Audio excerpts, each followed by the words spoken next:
Hi, welcome to the Israel First television program from our studios in Jerusalem. Great to have you with us. Thank you so much for joining us today with a program that looks at the news from Israel. We look behind the news from Israel, and we also look at the Hebrew roots and the biblical background to what's happening in Israel.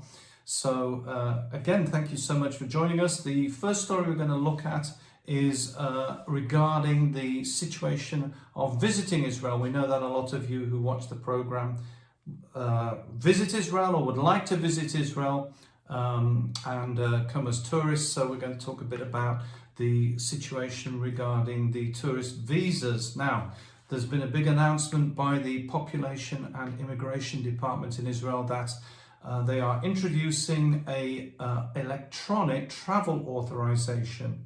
And some of you may be familiar with that from the United States. I think they've even got that in the UK.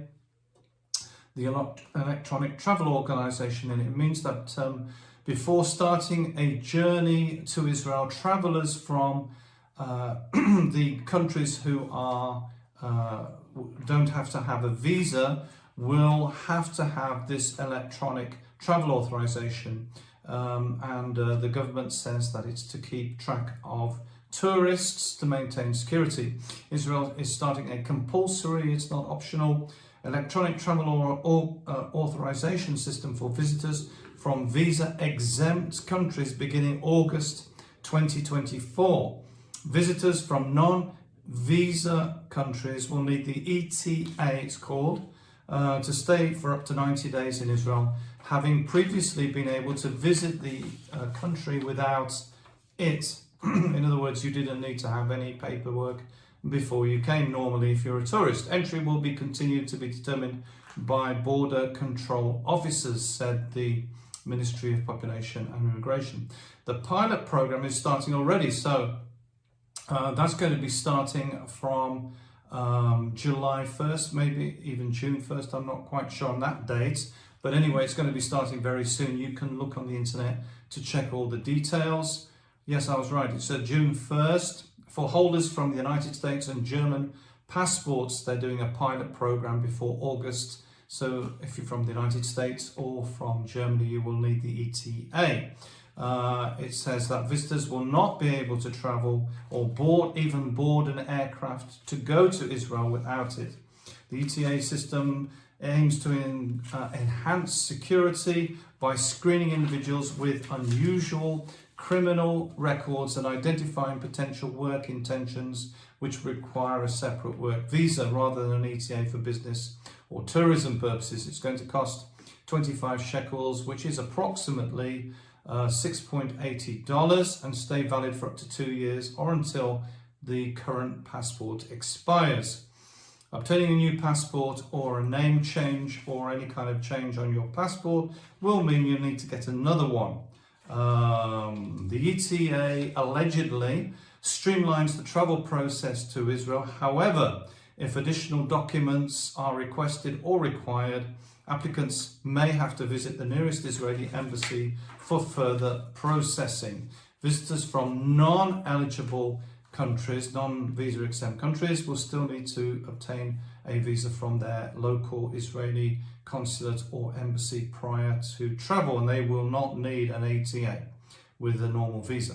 Meanwhile, the European Union, Nathalie, is introducing a new biometric entry-exit system called the EES as of October 2024. That's this year. The EU entry-exit system, which I just said was the EES system, is a new technologically advanced border security management system for non-European Union citizens to travel to the member states. The zone comprises most of Europe and also Switzerland, which is not in the European Union, and Liechtenstein and Norway and Iceland.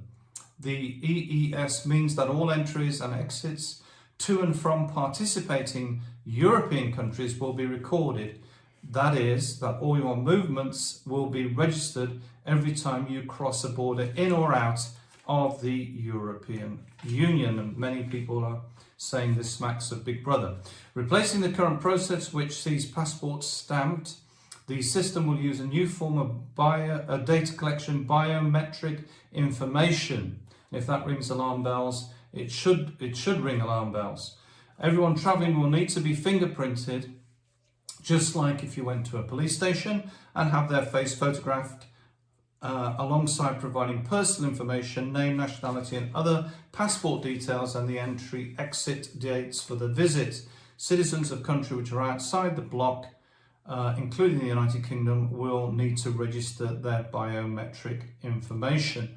According to the EU, they're going to replace stamping passports. It's going to simplify things. But what are the consequences of this? The United Kingdom's Daily Telegraph News said the European Union's biometric power grab is sinister and grotesque. Brussels is rolling out an invasive new border system.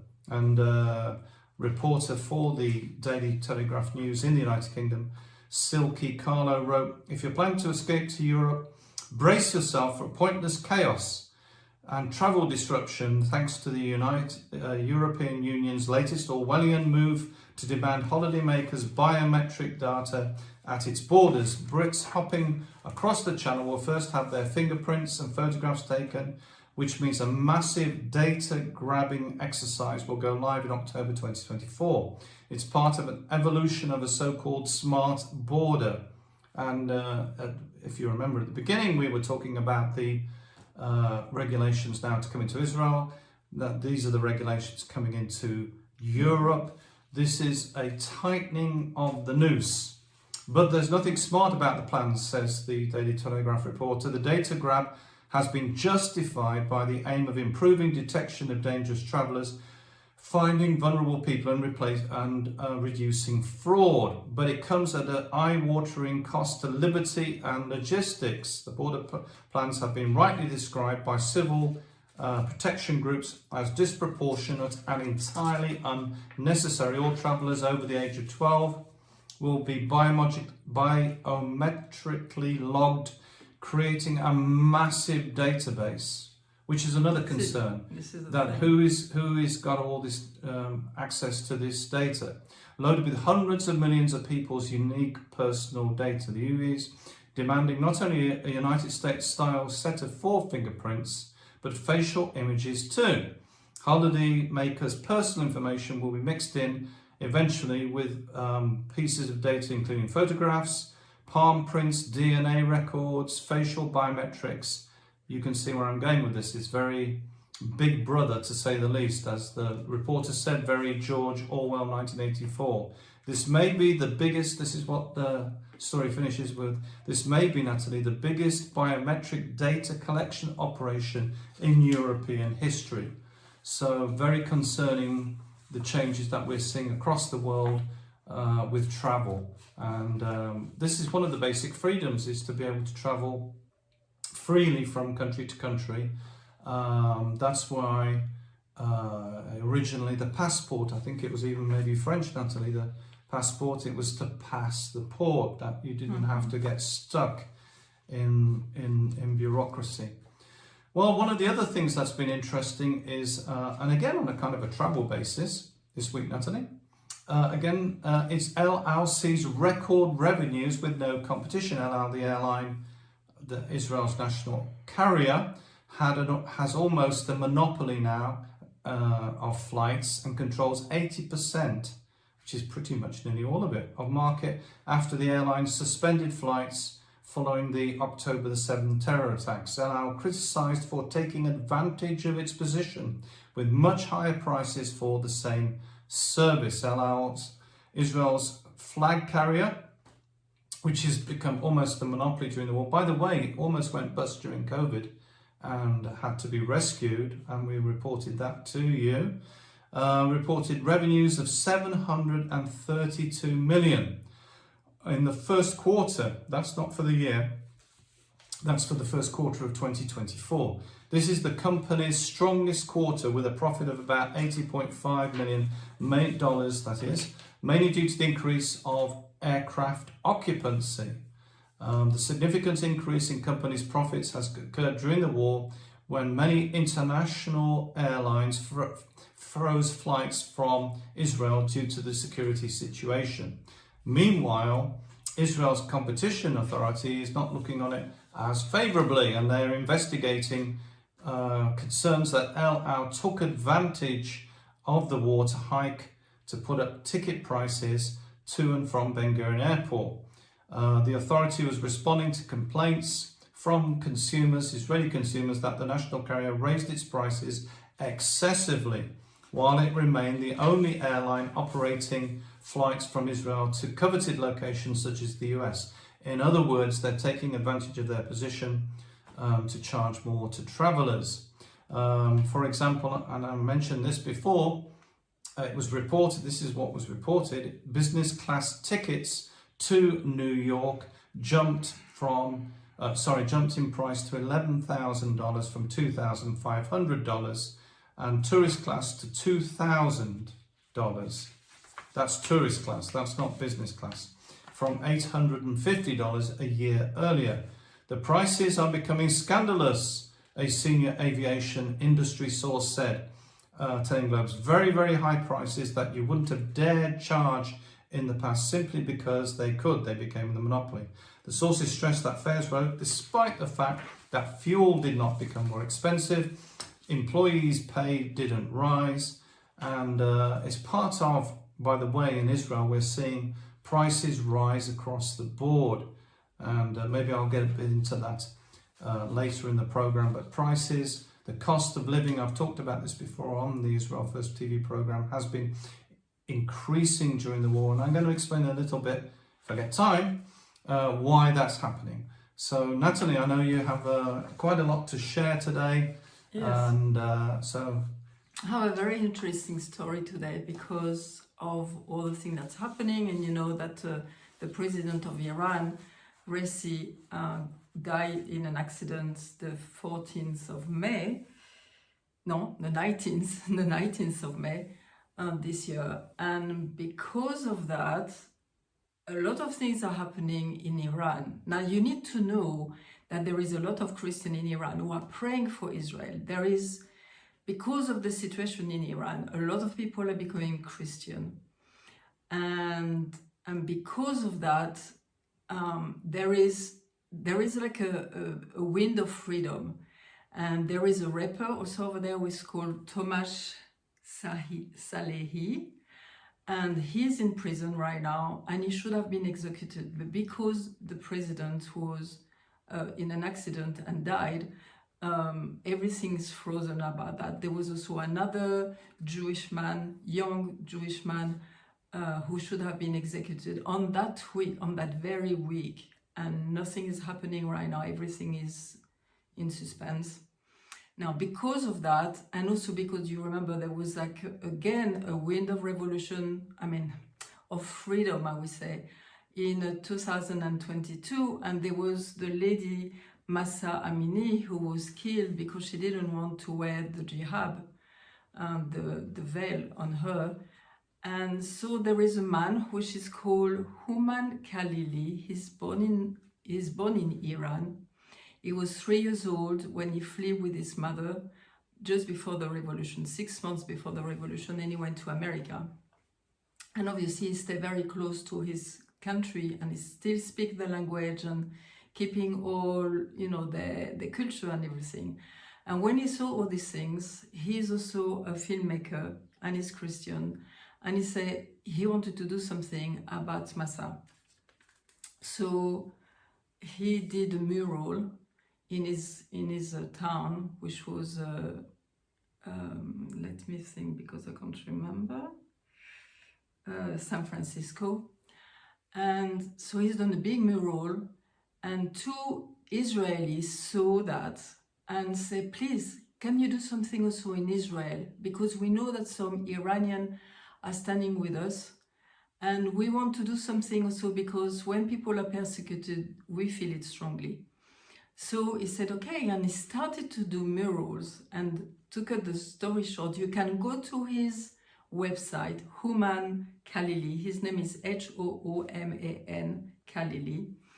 And so I was invited to go to one of his murals when he was inaugurating it, which is not so far from us, and he was doing this mural this time about Tomasz Salehi, which is this rapper. And because of all of that, is like, it makes me looking a bit more into the relation of Iran and Israel. And you have to remember that Iran, his historical name is Persia, okay? And Israel and Persia had a very long history together, and they were close to each other for about 3,000 years. Is the place where Esther was. Is the place, there was a lot of Jewish people, there was a big community over there.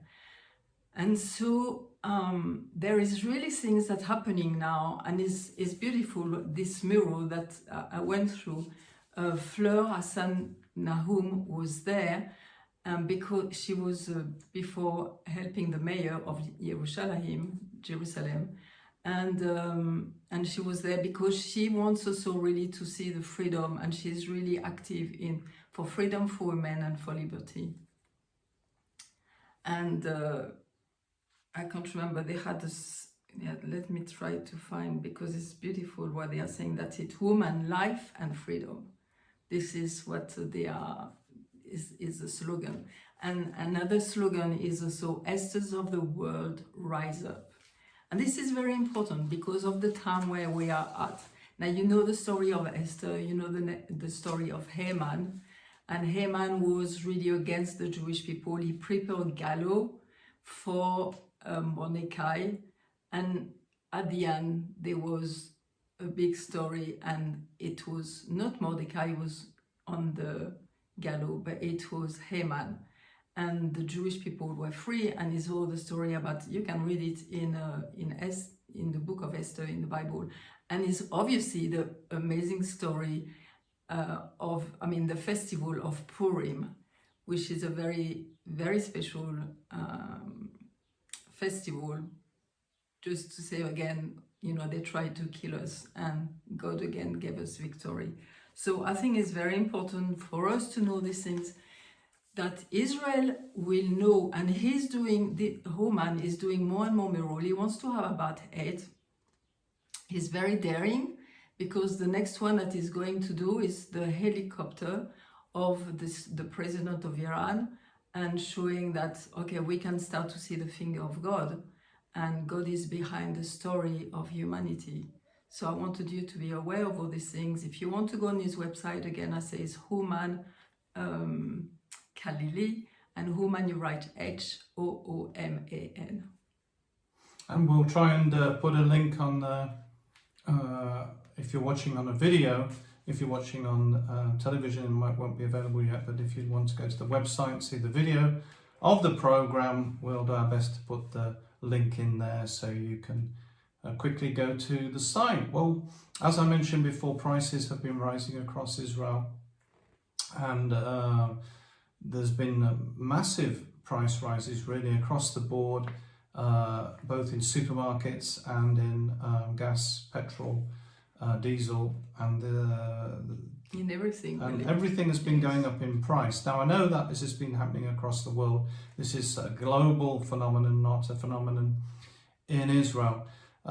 One comment which was very interesting, because one of the critics was saying, well, nothing has gone up in price. They mentioned the war, but actually the cost of transport, the cost of production, the cost of raw materials has not gone, employee costs have not gone in price, just like with El Al. But they're still putting the price up. And one economist from Israel was saying, well, because of the war, they are able to do things which they couldn't do before, because people are distracted. There were petitions before, there were moves in the parliament to stop the price rises, but because people are distracted by the war and all of its consequences, with call-up of reserves, etc., they are so distracted by everything that they are not bothered about the price rises in the same way. And he said because of that, they're able to get away with things, just like with El Al putting up the prices of airline tickets. But it is making people suffer because the Israeli consumers, Israeli citizens, are having to pay more for basic goods in the shops and for travel, etc. So it is really having a knock-on consequence in the country. Now, one of the issues, we've talked about this in the program before, but one of the issues in Israel is the situation with robots. I've talked about this on the program, and I know that many of you are interested in the AI robotics situation.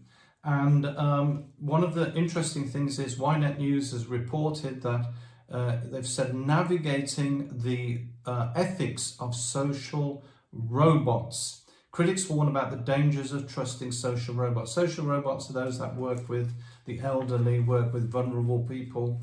You know, you would see them in old people's homes or places like that. So they're called social robots. But critics have said they can be dangerous both physically and also with data mining. Just like with the border control we mentioned about the huge amount of data that's going to be collected. Well, the same thing with robotics. If we're working with robotics that has a response mechanism, in other words, able to communicate with us, then it will be taking information from us. And critics have warned that social robots will be absorbing all the information that they get. And where is all this data going to? Remember, they don't operate normally in isolation. In other words, the robot isn't just standing there with a recorder. It's usually into the cloud. It's usually cloud operated, these devices, especially with AI. And where is all the information going? So critics are very concerned about this. Now, we know that they are programming these robots with ethics, but the question is, how ethical can a robot be? How can it have a ethical basis of life? You can program certain things in to a robot, but there's a lot of ethical decisions that we do on a day-to-day basis that a robot may not be aware of. You know, it's just it can only work with the program it's given. And critics are also concerned about the fact that elderly people will become reliant on these instead of people. One of the dangers of the explosion of robotics across the world is the loss of employment and the loss of human contact. A lot of people go to work, Nathalie, they'll go to work to have contact. They don't go into work to work with a machine necessarily by itself or by a series of machines. They will want some form of human contact, and the same with elderly people or any vulnerable people. They want to have human contact. By the way, it's very interesting what you're saying. They've done a study that the grandparents who are looking after the grandchildren, babysitting, they are much more active. They will live longer. You know, it's very interesting. It's like we are humans and we need each other for carry on and develop the right way. Yeah, so this is a thing that's very concerning, and they recently in Israel, the news was reporting that they've made them work with AI. The Mobileye CEO, we've spoken about Mobileye before with the automated vehicles, which again have a concern that there's vehicles driving around. Again, how do they make decisions that are correct? Now, he says, this is Arnon Shusha from the Mobileye company, he says, we're on the cusp of a convergence of computer vision, natural language understanding, this is all technical talk, but about computers, and simulation in the real world. In other words, they're putting AI into robots, artificial intelligence. Now, the concerning thing is that this robot, Nathalie, will be able to think, in inverted commas. In other words, it will start to make decisions based on what's happening around it. It will be programmed to learn. I'll give you an example. The robot walks into the kitchen to put the kettle on. He's programmed to learn where the kitchen counter is, where the kettle is, how to put the kettle on to switch it on, and all of these things. But then one of the children walks in the way, and then it learns that when a child walks, it waits, and then it goes to the kettle. So it learns in a real environment, and it records all this data. But critics are very concerned about this, that it's learning things, but what does that mean, and where is this going? You know, there's the danger of, we've talked about this before in the program, artificial general intelligence, where things almost start to have capacity beyond human reasoning. There's even a chess robot that's the best chess player in the world because it's working with artificial intelligence. So these are very concerning things, but these are things that are happening, and they're happening in Israel, so you need to know about them. Well, thank you so much for joining us today. Great to be with you. We love to spend time in your company. Don't forget to visit the website. It's www.israelfirst.org. A lot of information on there. We do all being well, we do a daily news story. We do a weekly update which you can subscribe to, so please subscribe to that. Please support us, because it's because of your support, your financial support, that we're able to come into your homes and bring you news and behind the news stories from Israel. And remember, we're the program that looks at the land, the people and the language.